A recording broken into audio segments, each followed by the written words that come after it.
বাংলাদেশে যে কয়টি অনুষ্ঠান হয় বাঙালি, আমি মনে করি পয়লা বৈশাখ বাঙালির উৎসব।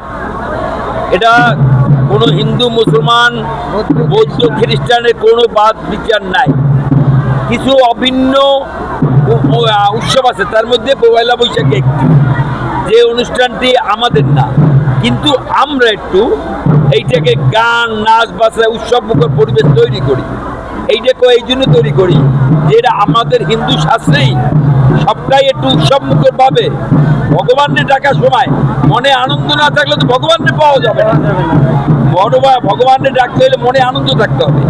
আমি রাগ হইয়া, আমি মন খারাপ করিয়া ভগবানের ডাক, ভগবান দেখা দেবে না। ভগবান ডাকতে হবে শতভূত ভাবে, আমার অন্তর থেকে। আমাদের ভগবান থাকে আমাদের অন্তরে। প্রত্যেকটা মানুষের ভগবান কোথায় থাকে? ভগবান সবার ভিতরে বিরাজমান। আমরা মনে করি ওনার ভিতরে ভগবান, আমার ভিতরে, সবার ভিতরে। আমার ভিতরে সময় উৎসুক থাকি, আমরা যে সময় আনন্দে থাকি, এই সময় যে ভগবানের চিটুক থাকি, ওরূপ ভগবান গ্রহণ করে। বিদায় আমরা সব উৎসবেই দেখবেন আমরা 14 মাসে কীর্তন করি, হরে রাম হরে কৃষ্ণ বলি। এটা একটু সব মুখে ঢোল ডাক্কর আছে, এটা আমাদের করি।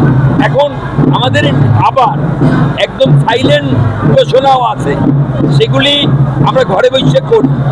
কিন্তু এইটা করি এলো জনসমাগম হইলে মানুষের একটু আন্তরিকতা বাড়ে, মানুষের উৎসাহ বাড়ে, এই জন্য আমরা করি। আর পয়লা বৈশাখ আবারও বলছি আমি, এটা বাংলাদেশের উৎসব, এটা বাঙালির উৎসব, এটা বাঙালি যারা আমরা আছি সবাই পয়লা বৈশাখ। এটা কোনো ব্যক্তির না, কোনো জাতির না, কেউ না, বাঙালি জাতি।